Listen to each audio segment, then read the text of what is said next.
Halo sahabat semuanya, selamat datang kembali di Satu Tingkat, tempat kita membedah dunia dari sudut pandang yang nggak biasa. Pernah nggak sih kalian ngerasa dunia ini sedang dipenuhi drama yang absurd? Bayangkan, di tengah kekacauan tarif yang bikin pasar Amerika seolah-olah lagi mabuk berat, ada prediksi mengejutkan. Risiko resesi Amerika kini naik jadi 40%. Nggak percaya? Yuk, kita ulik bareng fenomena ini. Pasar Amerika belakangan ini ibarat arena laga tanpa ampun. Selama seminggu penuh, pasar terjebak di zona merah. Seolah-olah kita sedang nonton film thriller yang tiap detiknya bikin deg-degan. Hari Senin lalu, pertumpahan darah di bursa terjadi dan kejatuhan harga saham makin parah. Tapi di balik semua kekacauan itu, ada pertanyaan penting. Apakah ini cuma badai sesaat atau pertanda krisis yang lebih dalam?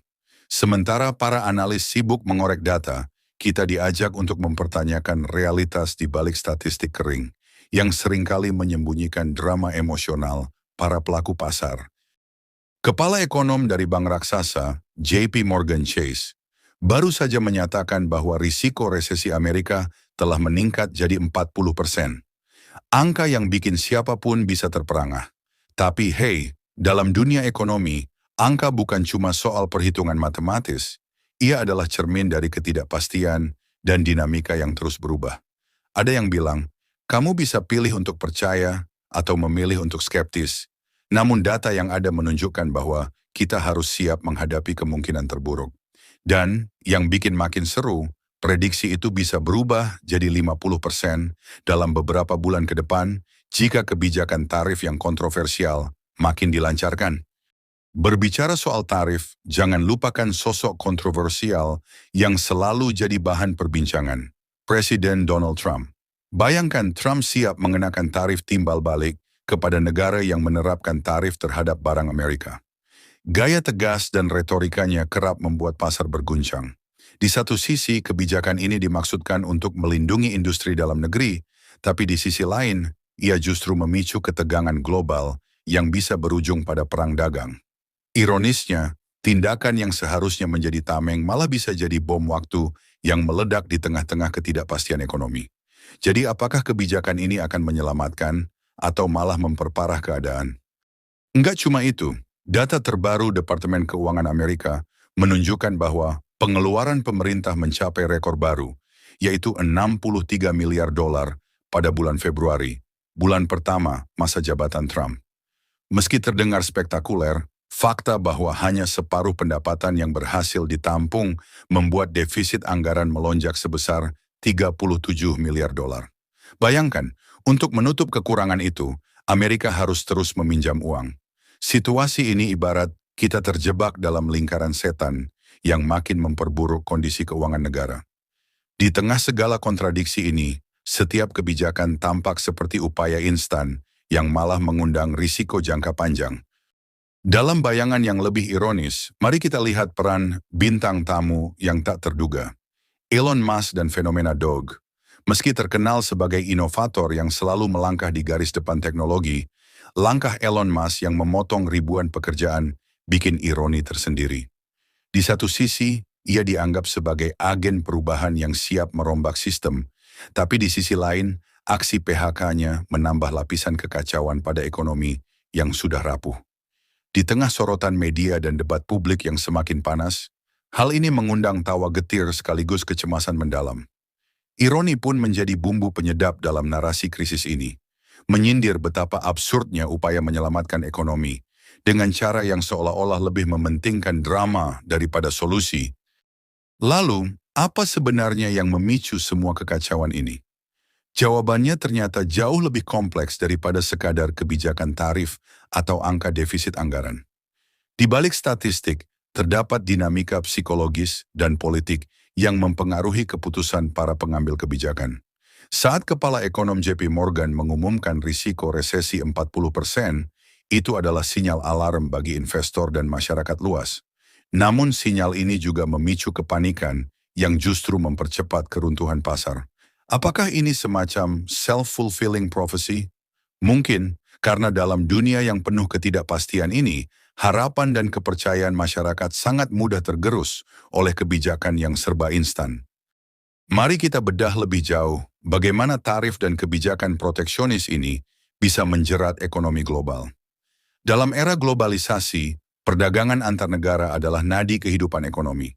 Setiap kebijakan yang menghambat arus perdagangan bisa mengakibatkan efek domino yang melibatkan banyak negara.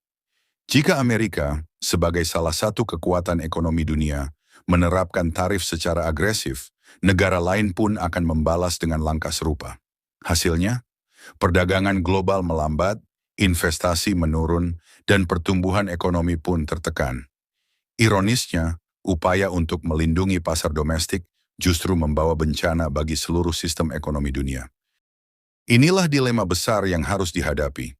Apakah kita memilih isolasionisme yang berisiko atau bekerja sama untuk menciptakan sistem ekonomi yang lebih stabil dan berkelanjutan?